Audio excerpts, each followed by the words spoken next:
Cool. Hello. Hello. Welcome to The Harvest, episode 7. Yeah. Episode 7, where we talk everything cinema and story, and as we learn, you learn, as we grow, you grow. I am Xavier Garcia. And I'm Jonathan Garcia. And on today's topic, we're going to be talking about despising not humble beginnings. Yeah.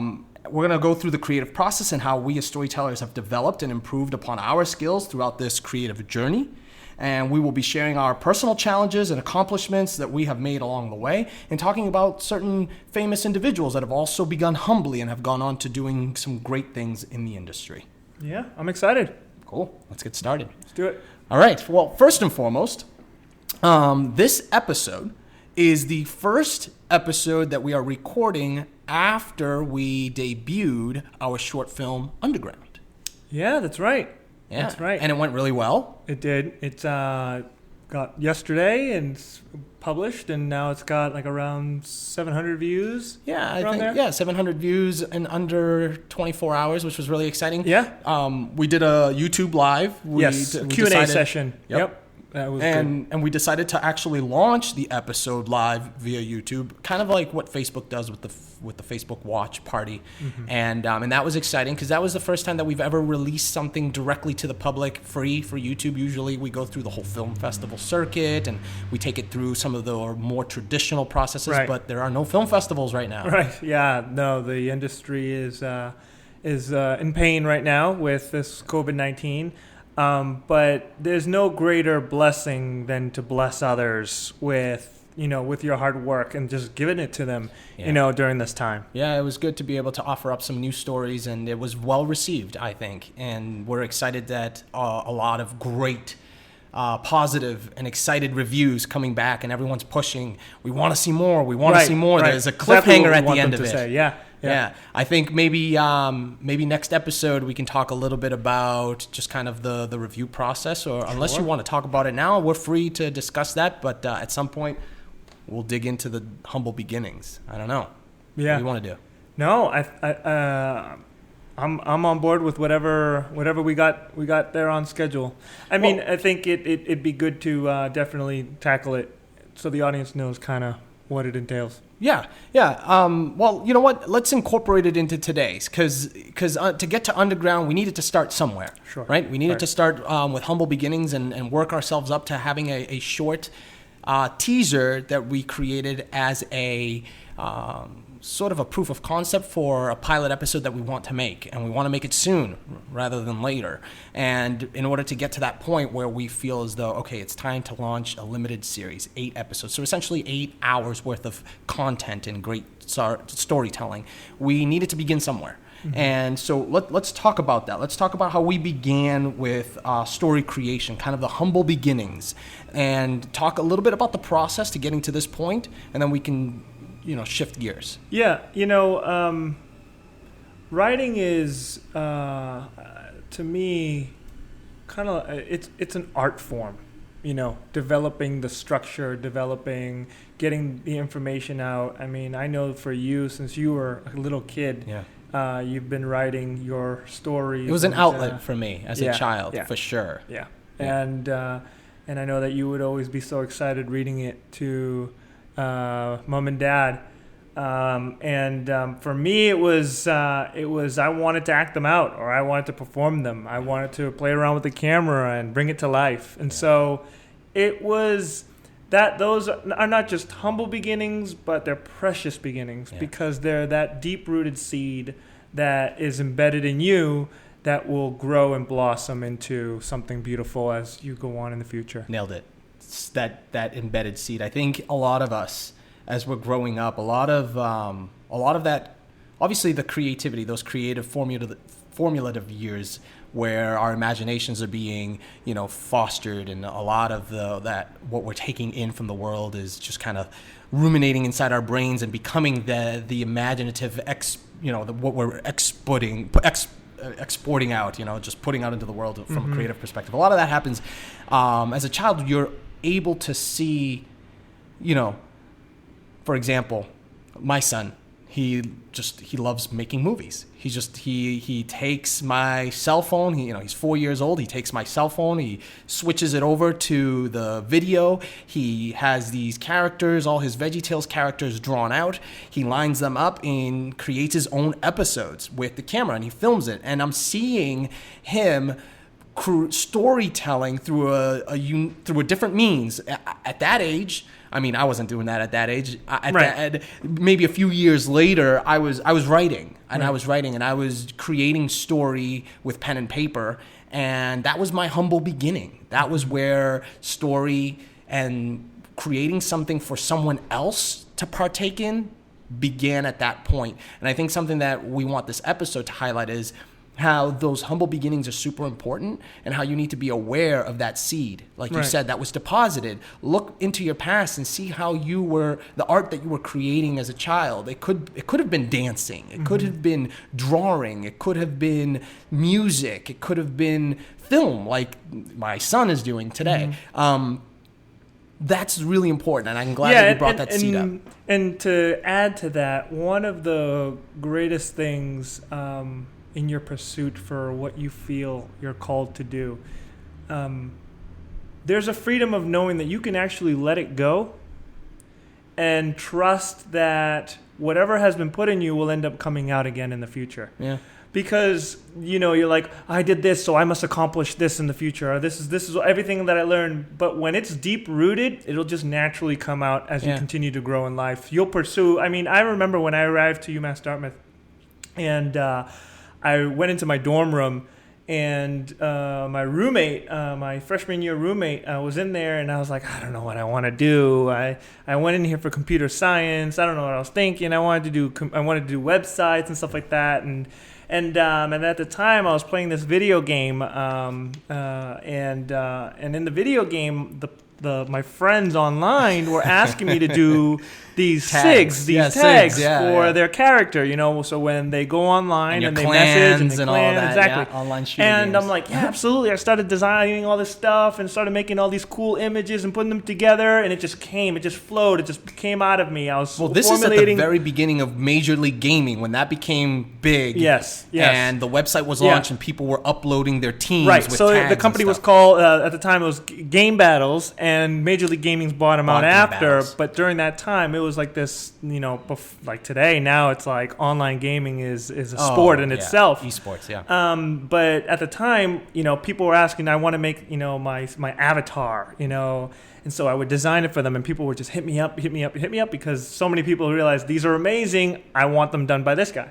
So my roommate, you were creating this, if you could tell them, you were creating this on like Photoshop 1. Yeah, I mean, this is photo. I mean, paint on PC. I was doing this stuff on the I don't know. I'm trying to think of like a early version of Adobe programs, or should I say Macromedia programs.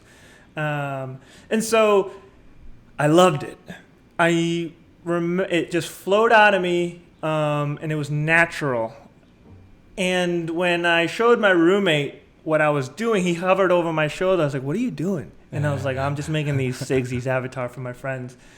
And he's like, that there's a department for that in your school. I'm like, what are you talking about? It's like, dude, you've been asking me what you want to major in, and you're already majoring in it. That's awesome. And I said, what's it called? He said, graphic design. And I was like, That's a thing. That's a thing. I could go to school for this. Like, yes, you can. Your world just turned. Oh yeah, I actually remember when I first, because you got me onto online gaming. Yeah. And this is like when I think it was SOCOM 1. Yeah. SOCOM was the first game that had online interactive headset. You could talk to people, and that's what launched Game Battles and online and so I remember you talking to them about creating tags for your clan. Mm-hmm. And I was like, who are you talking to, and what are you doing? Who are these people that are hitting you up for work? Yeah.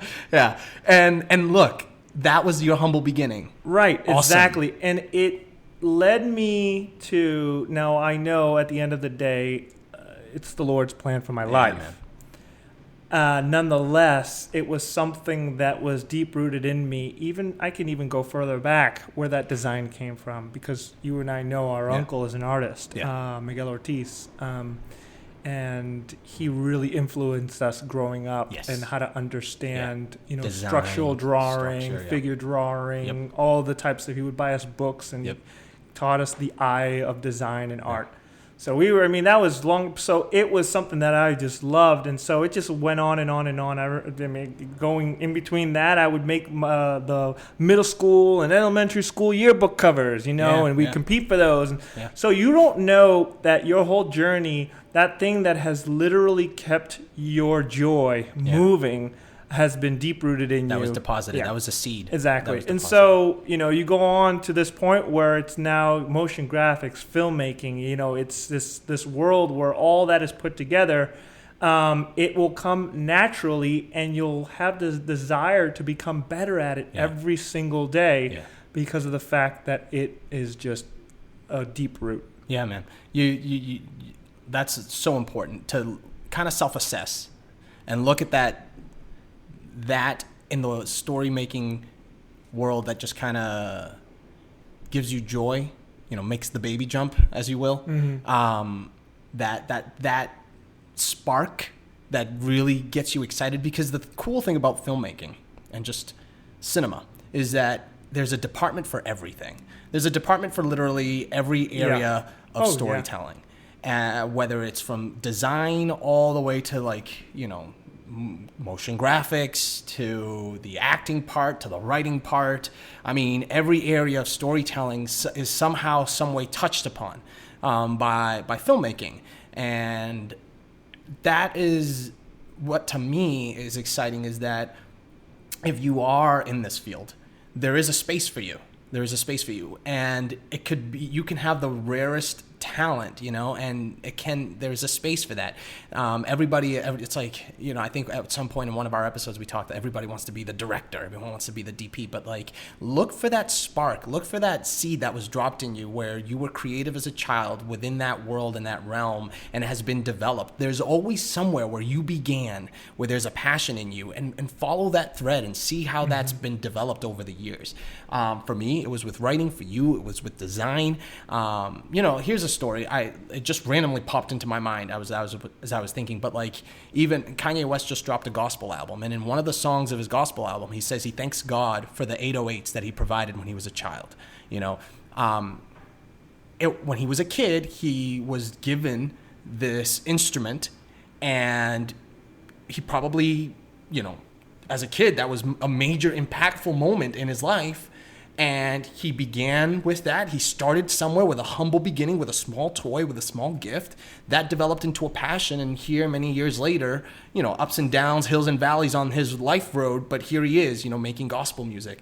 For you, it began as a book that your uncle handed to you when you were a young kid, and it was showing you the human figure and design and how to draw and how to create art. And that, I remember for a while we were drawing a lot of action figures and creating action figures. And back in the day, they used to have cards, and the cards would, if you had the action figure on the back side, you would turn the card and it would have all the powers of the card. So the X-Men cards would be like mental ability 8, physical ability 7. And we used to create our own action figures. We draw them. We'd write an entire backstory on how they got their powers, what they do with their powers. Right. We created an entire world around them. Then we'd make their cards. We'd draw them. We'd make their cards. We'd turn them around, and we'd write down their powers and the list. Their strengths and weaknesses. That's character development. Exactly. We were doing that as kids. Yeah. Remember Optic Wind? Yeah. We were fighting for a while. Who made Optic Wind? Because Optic Wind is too good. I created Optic Wind. Yeah. But either way, Optic Wind came out of the collective creative genius that is the Garcia brain. Right. And we had a ton of action superstars and figures that we created, heroes and villains. And we're seeing that now kind of be what is leading our creative process, that creative spark that was instilled in us as a kid, which is super exciting. Yeah. And you got to embrace those humble beginnings. You got to look back and really appreciate those moments and see how they've developed. Yeah, and you also have to be honest with yourself in the sense that if you're in an industry or in a field, for instance, where this isn't for you, and you're in it because like you have to assess your growth in a sense, because it's important to recognize your abilities, your strengths, and your weaknesses. Yes. And build on your strengths and take those to another level. And because you'll find yourself excelling faster, you'll find yourself more happy, you'll end up, being more productive. Yeah.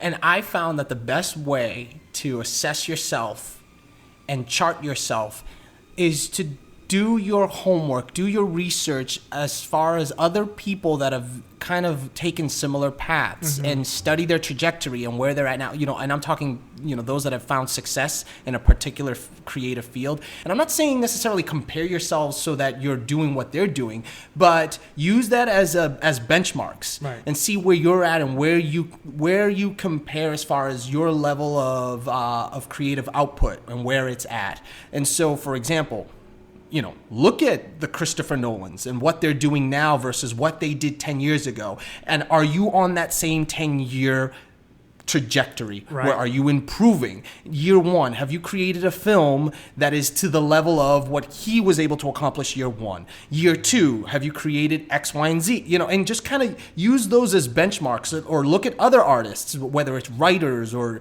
dancers, anyone in any creative field, and use kind of that trajectory to see where you're at, and always try to excel. And it's not that like you're going to beat yourself up if you're not achieving something at a certain degree as they did. Right. Or where they're at now. You know what I mean? Like you're not measuring up yourself from your standard to their current standard. It's more so the development process of where you're going. And it's all about it's not necessarily that you have to hit where they hit at a certain year in their development, but look, are you growing? Right. Are you maturing? So I'll give you a great example, and we talk a lot about this in sport. We're track runners. We're very athletic. In high school, I remember I competed against the senior hurdler from Reading.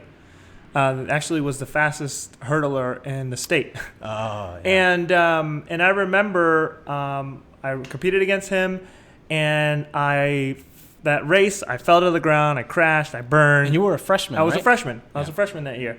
And the newspaper said, Reading takes the win while a Stoneham runner takes a different route. And it's you tumbling over the hurdle. On my face, on the track. I remember that. It was front news of the sports. Oh, it was so embarrassing. Front page.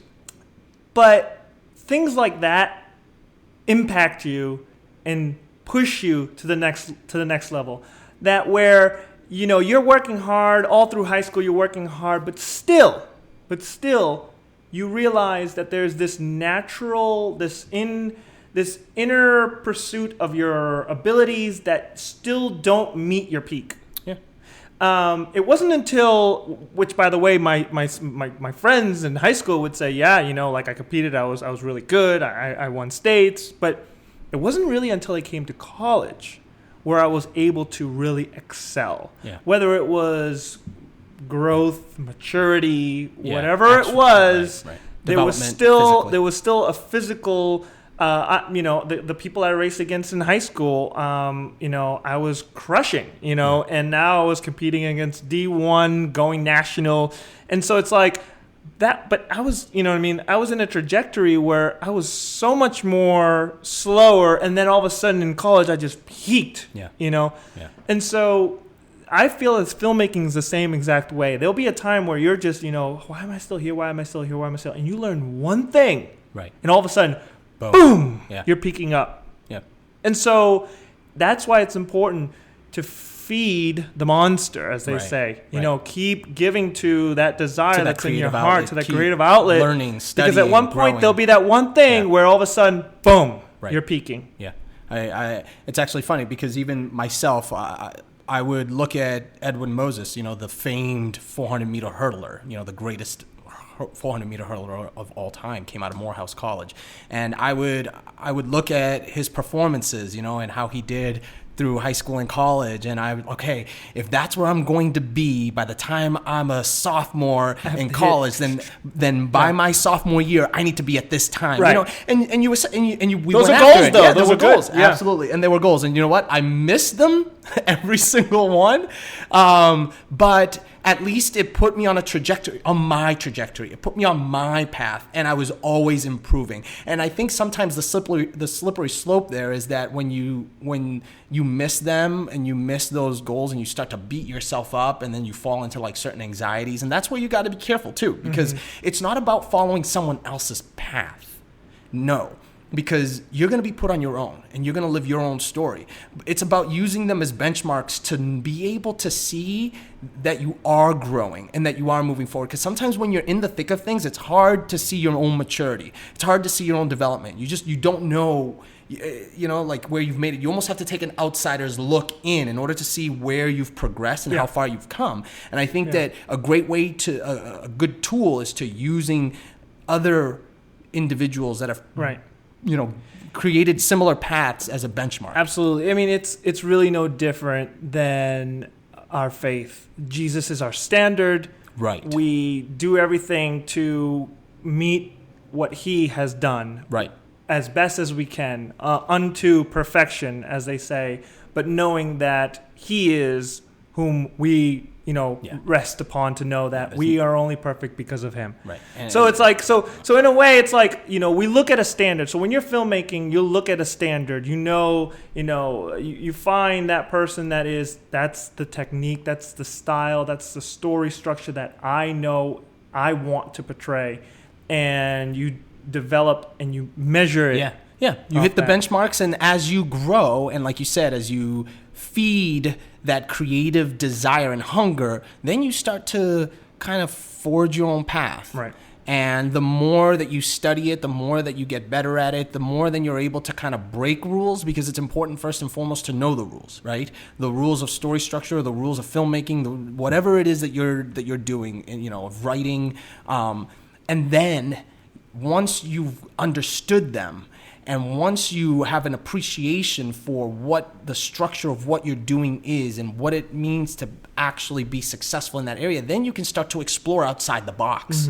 Now you go from a craftsman to an artist. Where a craftsman has the measurements, this is how it's done, this is how it's cut, but then an artist is able to go outside the lines and explore and create their own voice.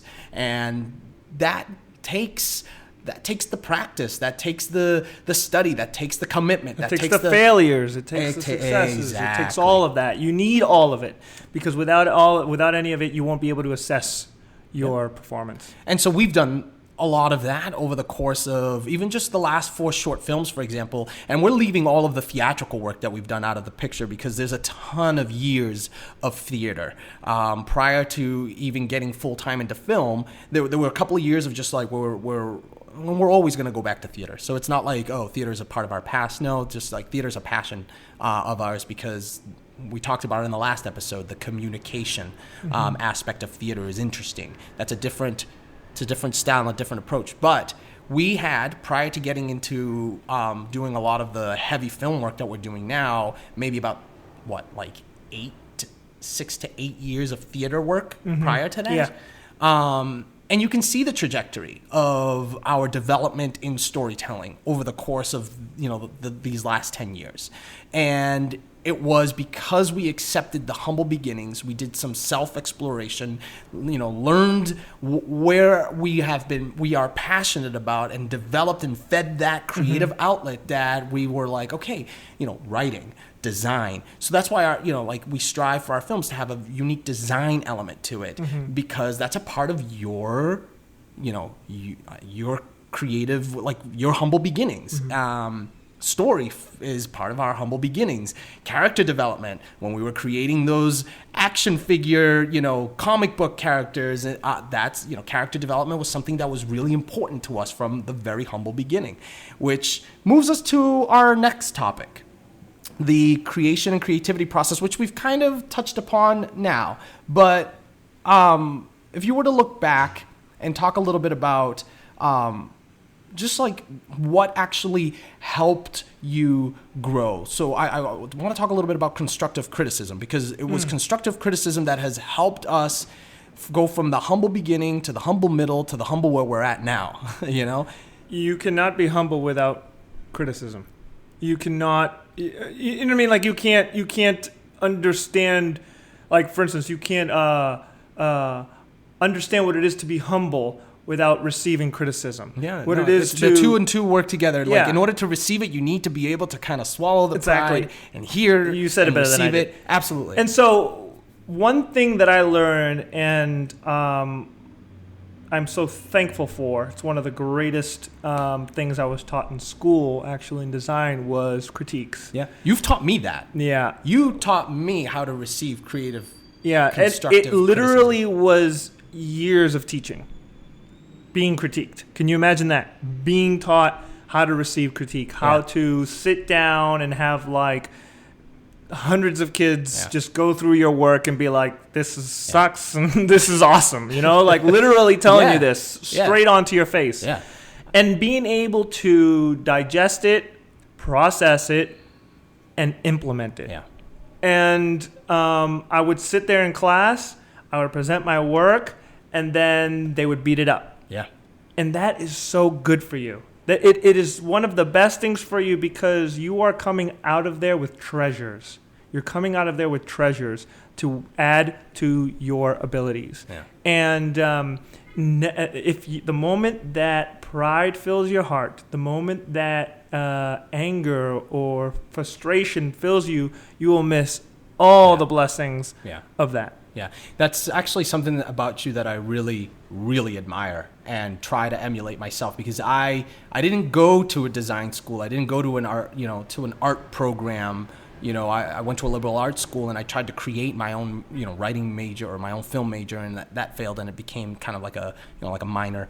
But to this day, I'm still learning to this day to like, okay, let me just kind of put back the mama clause, because it's like you create these babies, these creative babies, and you want to protect them, you know, and you want to, like the moment they say something bad about your baby, it's like, yo, your baby's ugly. It's like, you kidding me? I'm going to claw your face. Right. Oh, yeah. But something that I see that you've taught me is like it's almost like you're hearing what they're saying, but you're hearing beyond it. Yeah. It's like, okay, I went through the creative process. This person perhaps that is giving me the critique may not be a professional, but there's something that's bothering them. There's something that they're not understanding and they're not receiving. So let me hear beyond, what they're saying. So like, for example, you go to your doctor, right? And you have like a shoulder pain, and you go to your doctor and he's like, I don't know, I'm having a shoulder pain. Doctor, here's the thing. I looked it up. I went on WebMD. I looked it up. I think what I have is a torn rotator cuff. What you're going to have to do is you're going to have to go in there and you're going to have to, cut open. You're going to have to do this surgery, that surgery, suture this and suture that. I hope that at some point while I'm talking, the doctor has tuned me out, and the only thing he heard was I have shoulder pain, because I'm not the professional. I didn't go through the years and years and years of training that he went to in order to assess, the fact that there's something wrong. But what I do hope he did listen to is the fact that I said, I have a problem. Something doesn't feel right in my shoulder. And he goes, okay, there's a problem in your shoulder. Something doesn't feel right. He's taking that information and he's processing it. And he's saying, I, as the artist, if you will, talking about arts, I, as the professional, am now going to receive the instruction. I'm going to receive what he's given me, and I'm going to try and create a solution. I see you doing that. You're the doctor, and I tell you something, and I go, hey, bro, from a design perspective, I don't like this, and I don't like that, and this is how you can fix it. And you look at me, and you're not looking at me, like, as the WebMD expert. You're like piercing into my soul as you look, and you're like, something isn't right, and I appreciate the fact that he's coming to tell me, let me receive it, and you don't shut it down. And that's why your design is always awesome, because you're able to hear other people's critiques, and you like discern it. You discern and you turn it into art. Sometimes the other people, they don't know why they feel a certain way. Right. So for instance, there's so much in critique, this could be a whole episode in itself. Because I'll give you some nuggets. For instance, someone comes to you and they says, I don't know what it is, but something about it makes it feel too scary or makes it feel dry. And they use words like this, and you begin to assess, okay, well, you can either go two ways. Dry? I mean, I worked so hard on this thing. I put it, you know what I mean? Whatever. Right. I did all my research. Or you can start thinking like he does. Yeah. As if you were literally standing beside him as a team. Right. You guys are in the same team to make this thing better. Yeah. You guys are partners. And you start seeing it the way he does. You, as the artist, if they don't know why they feel a certain way, you as the artist have to help them and lead them to understand why they feel a certain way, even if you don't, so that you can fully understand what you need to fix. Okay. So again, if you come at me and you say, bro, this looks dry, I just don't know why. It's like, why? Why do you think it looks dry? Is it because of the colors? Is it because of the way I put this here? Why?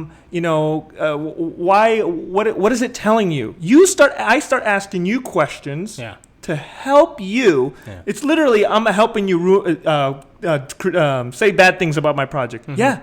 I'm helping you to get to the point of what you want to say so that I can get the gold out of your message. Exactly. You're extracting symptoms. Yeah, exactly. As the doctor, you're trying to extract the symptoms. You're trying to get information. That's why a doctor asks you a ton of questions. Okay, well, tell me about the history of this. Does it hurt when you lift it up here? Blah, blah, blah. You're doing exactly that. You're assessing the situation. You're asking questions. You're trying to get the symptoms so that you can get to the root of the problem. Right. That's awesome. Right, because you will find out that 90% of the time, if they're genuine, if they're not being envious of your work, if there's some sort of like jealousy or hatred towards you, 90% of the time they're telling you something that's really honest, and you have to acknowledge it. Yeah. Because again, at the end of the day, when that gets published, it's not going to say, "Oh, it was critiqued by so and so." No, it's going to say, "This is the work of Jonathan." Right. And if it's going to go out there, it needs to get beat up before it goes out. Yeah, it does. It has to go through the process. Now let's talk about us getting beat up. Yeah. Okay, and becoming a better creative, because our mom is good at that. Yeah. Well, we have a mom that is always pushed for excellence in all areas. And she's like, you got to be excellent. You got to be excellent. And you know what? We've carried that through all of our projects. So like every time we finish a project, I'm always like, yeah, it was good, but I'm just not satisfied. Mm-hmm. I don't know that I'll ever be. I don't think there'll ever be a time where I'll ever be. Yeah. And so let's talk a little bit about the getting beat up. The self getting beat up and getting better project to project, like what you can learn. Maybe we can even make it concrete and talk about some things that we learned going from Armor of God to Crossroad to a Blood Throne to Underground. I mean, one of the things that in Armor of God, it's a great story. It's so fun. It's action packed. You can see it on Amazon Prime. Most of our stuff is on Amazon Prime, and but it's quality. Camera, it's lighting. There's a lot of flaws. Yeah. But the story was on point. Yeah, the story. The story was actually so important for the time it came out. Yeah. So important for the time it came out, with the tension of cops and the African American tension, just like all that whole thing, that whole time where the police brutality thing. But it had such a great message. Yeah, it did. And so we knew we had something awesome, but we weren't fully developed. Not that we didn't have the right techniques. We didn't have the right equipment. Not that we didn't have the great locations. Not that we didn't have the great actors, because those are parts of it, but we weren't fully developed. Right. To handle what we had at the time. Yeah. You got to become masters of what is in your hand. Yeah. At that moment. And once you've mastered that, then you can move on to the next weapon, if you will. It's like how do you expect to wield, the heavy broadsword if you haven't done your knife work? Right. You know what I mean? Mm-hmm. If you don't even understand the fundamentals of cutting, thrusting, all that stuff. And I'm thinking back of my gaming past. Sure, yeah. But, foundation of whatever it is you do, you have to know the basics. Right. You have to understand the basics of photography before you go out there try to handle the Ari Alexa. Mm-hmm. go ahead, begin with that, the Panasonic GH5S. Like, that's okay. Right. Begin with that, because that's what we did. Armor of God, I think we shot on the 7D and the 5D? Yep, 7D and 5D. Like Canon 7D, then Canon 5D, way back when DSLR filmmaking was at its, was it all the rage? It was just beginning to people, I think, what was the movie that was done with the 7Ds? I think maybe it was Shane Hurlburt that had done he did it with Need the for 5Ds, Speed. and he did, it was he did a military movie. I'm blanking out Oh, that's right. Act of Valor? Act of Valor. That's right. He did that with the 5Ds. Yeah. Yep. And so, we were filming with the 7D and the 5D, and it had some great. I mean, even to this day now, you could pick that camera up if anyone can find it and still make a solid movie. Yeah. I mean, people did it. It's the artist behind the equipment, right? Really and is. We needed to be developed to be able to maximize that equipment, that technology, and what comes with that. Because the moment that you've got your hands on that also comes with a whole other set of substitute technology that helps that camera be optimized.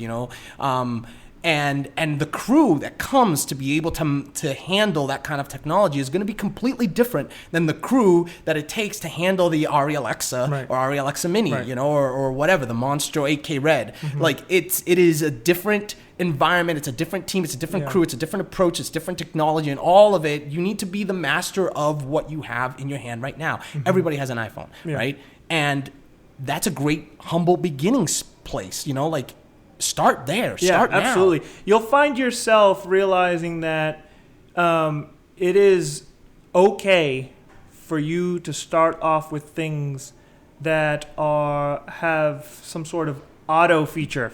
Yeah, everything is already handed to you. Yeah. And you work your way to manual. Yeah.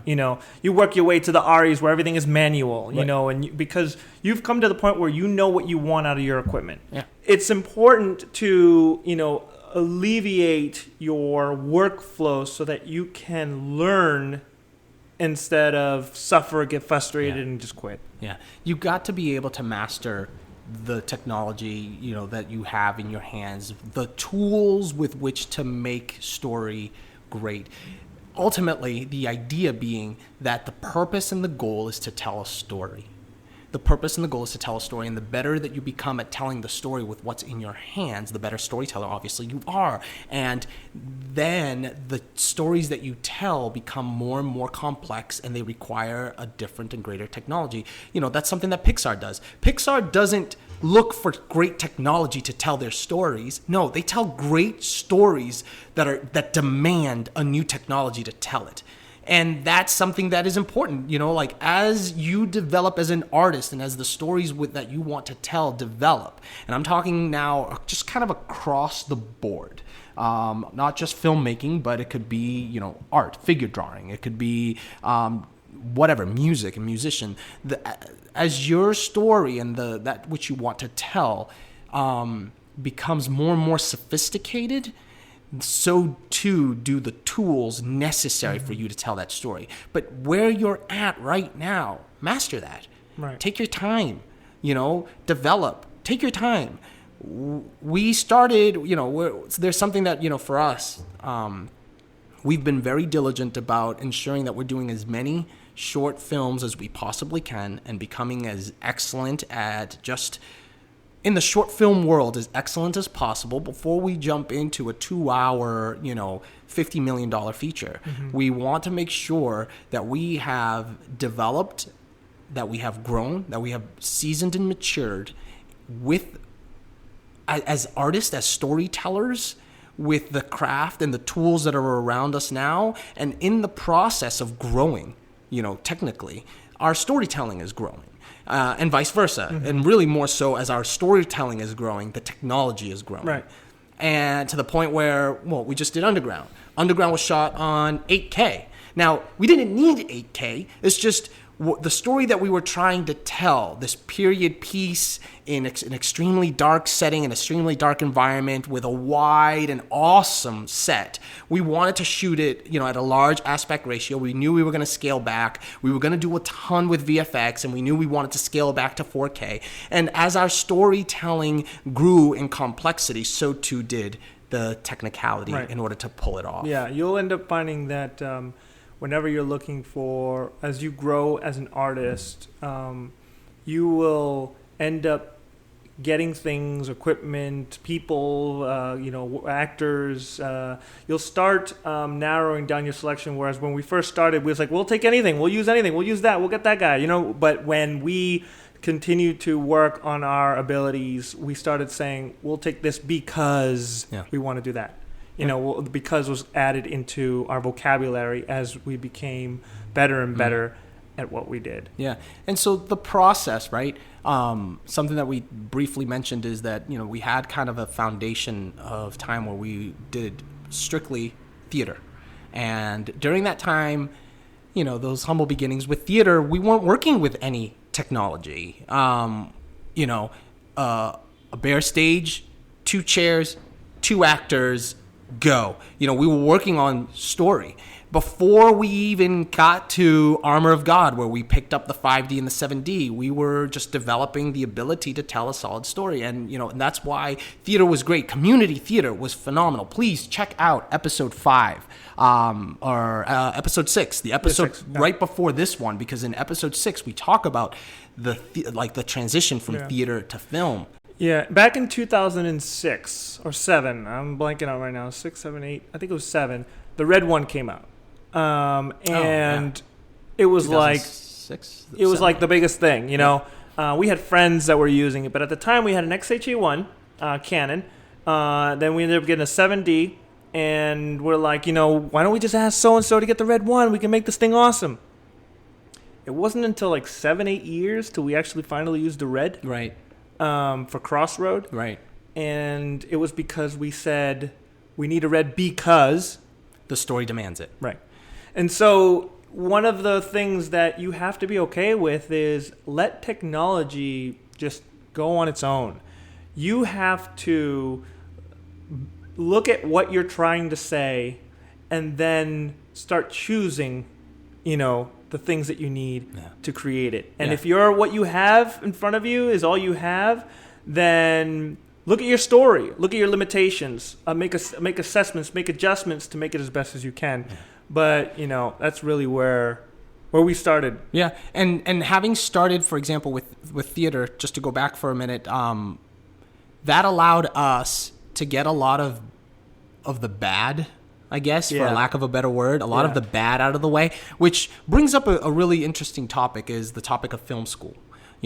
Whether to go to film school or not go to film school. Now, we're not going to do a deep dive into that, but one thing that I applaud the film school process for, which, by the way, neither one of us went to, is that you have 4 years in a protected environment, where you're a film student.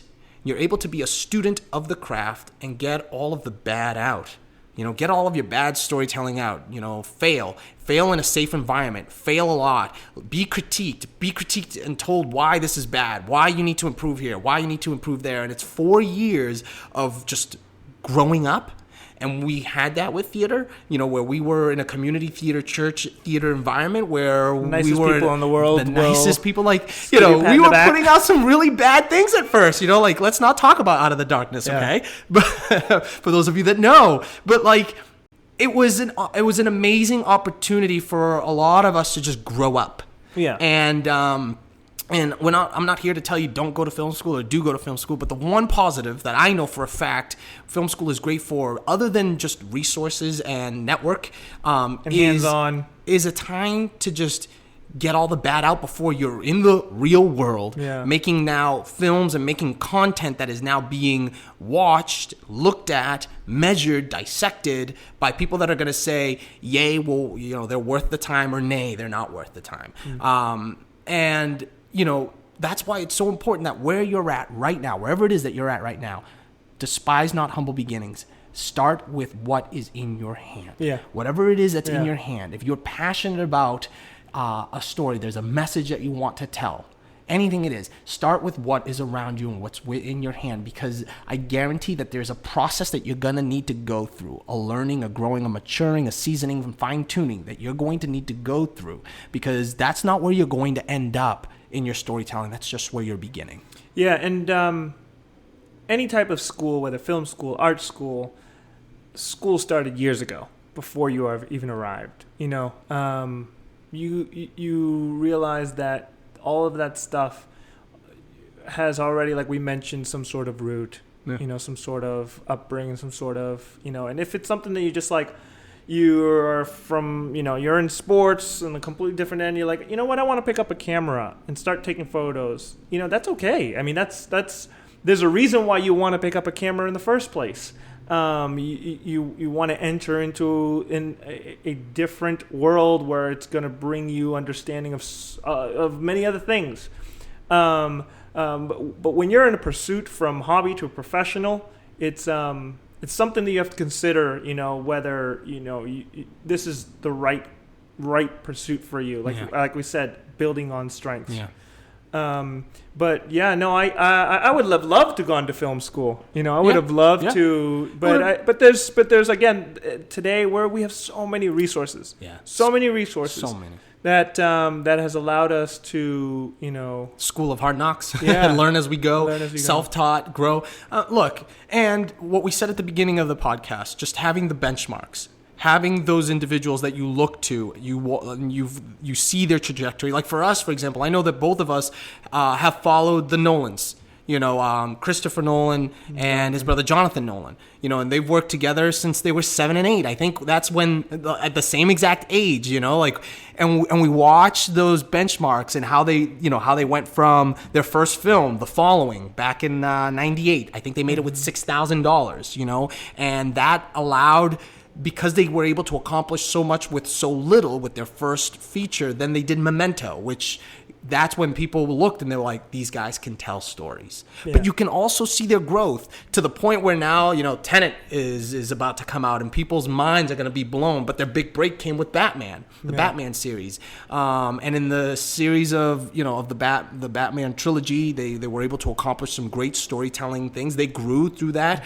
I think Christopher does his best work when he works together with Jonathan, but the two of them have also grown in different areas. Jonathan more as the writer and doing a ton of the writing and the deep dives with the writing, and Chris as the director. And I don't know, we use that benchmark for our personal growth, and and it's not like we're like beating ourselves up because we're not making Dunkirk right now.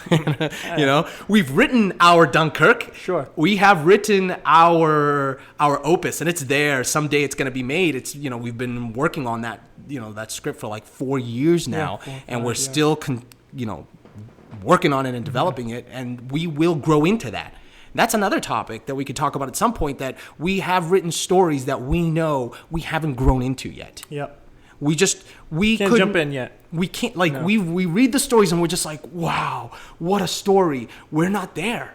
We're just not there. We're not developed. We're not at the place where you don't have the muscles, to be able to pick that thing up yet. We need to work on our shoulders, on our traps. We need to work on our lats. We need to work a little bit on our core to be able to pick up that monster, of a script. Yeah. And we understand that. And that's about going through the process. Yeah, that well said. Yeah, and it's tied up in a bow. It's just you can't go and you can't do and accomplish your babies unless you can't you can't raise it. You can't take care of it. Yeah, you got to be able to. You got to develop. You got to grow. You got to mature. Cool. So, time for our creators tip of the week. Creators tip of the week. Jonathan, you want to go and lead us first? So for Undergrown, I use this. It was awesome. I believe it's been updated. I haven't looked at it since, but it is called Storyboarder by Wonder Unit. Yes. Check them out. Yeah, Wonder Unit. And they're awesome. It's a free application. Allows you to create awesome storyboards. It allows you to upload. Too, right? Yep. Well, I'm not sure. It might be. But it allows you to upload your script, and it creates your scenes for you, and then from there you can choose that specific dialogue or action to be able to start so like an animatic. Yeah, and you can turn it into an animatic. You can allow it to play. I don't think it can do animation like an extreme animatic, something very strong, visible and motion, but it does allow it to play so that you can really see your scene go through, but it's really awesome. It has poses pre-designed for you, so you can select if you want to say medium close up, the person is kneeling and he is, about to stand up or whatever. I don't know. The lighting is, there's backlighting, and then there's a key, and then there's put some boxes behind it. Inside. And you can set up a room, and you can say the camera is shooting low angle, things like that. You can set it all up, and you can just click the drop downs or the words, and then boom, boom, boom, it just throws in an image for you of what that would be. And that was awesome for us because we had underground. That's right. Underground, because it was a quick turnaround for us, and we knew we had to get that thing out. And then we had a storyboard artist to take that because they were able to know exactly. We couldn't meet like we usually want to with our storyboard artists and just sit down and just say, this is what we want to see. Bum, bum, bum, bum, bum. We had a few days with her. And we only had very limited amount of time. Exactly. So I said, you know what? Let me go through this program. Let me choose all the shots, all the angles, all the locations, what's in the props and the circles and the squares. And that's what they had. They don't have the actual props for you. But she was like, this is amazing. I know exactly what you want from me. And then she added the details to it all. And it was really fast. Yeah. No, I remember that you guys had started freehanding everything, and then we really talked about our production time, and that program came up, and it literally saved the day because you switched over from freehand drawing everything to the program, and our storyboards were done right away. That was awesome. Yeah. Great program. What's the name of it again? It is Storyboarder by Wonder Unit. Wonder Unit. Cool. My creator's tip of the week is actually, so I got a ring light. Yeah, I got a ring light, tripod type setup. So look, we're still in the middle of quarantine, COVID-19 time. And a lot of our meetings, even some of our production meetings and some of our meetings with our creatives have been through Zoom, through Google Meet. And myself, I'm just like, why can't we make... this is maybe me being picky, but like sometimes when I look at the screen and there's this grainy, dark image of someone that I can barely see, I'm like, look, I miss you. I can't hug you. We can't be in person. At least let me see you well. Let me see you clear. So I got a ring light so that people could then see me. And, I had to look them up, and I think I Googled maybe like top 10 ring lights, but there was a really cheap one, really great quality one by Despise that I found on Amazon, and I think it was like ranked number 1 in 2019 for ring lights. But it's great because, again, even with us in our world with production, a lot of the indie world, a lot of what we do is just immediate direct appeal to the audience. We're talking to our audience a lot, and we're constantly being connected, updating them with this podcast is about to drop, or this short film is about to drop, or we're doing this, and that's such a quick setup. It's such a quick setup. It's a nice setup. It's clean. I don't know. Look, we're in a world now where like social media is just kind of like the way that we're connecting with everyone, and so why not when you're gonna turn your phone sideways and start filming, put together a nice clean image. So that's what's the name of the product again? Despise. Let's see.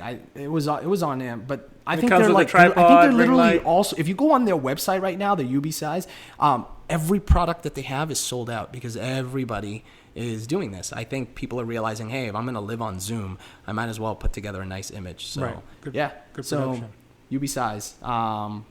So cool. Look it up. Yeah, that's it. Awesome. Guys, thank you so very much for joining The Harvest. First and foremost, we'd like to give special thanks to our producer, Alana Despena. We're going to have to get her live on the show so everybody can meet our show producer. She puts together all of our show notes, all of the advertising that you guys see. She gets the shows out there so that you're able to see it. She controls kind of like the audio and how you guys enjoy these. So Alana Despena.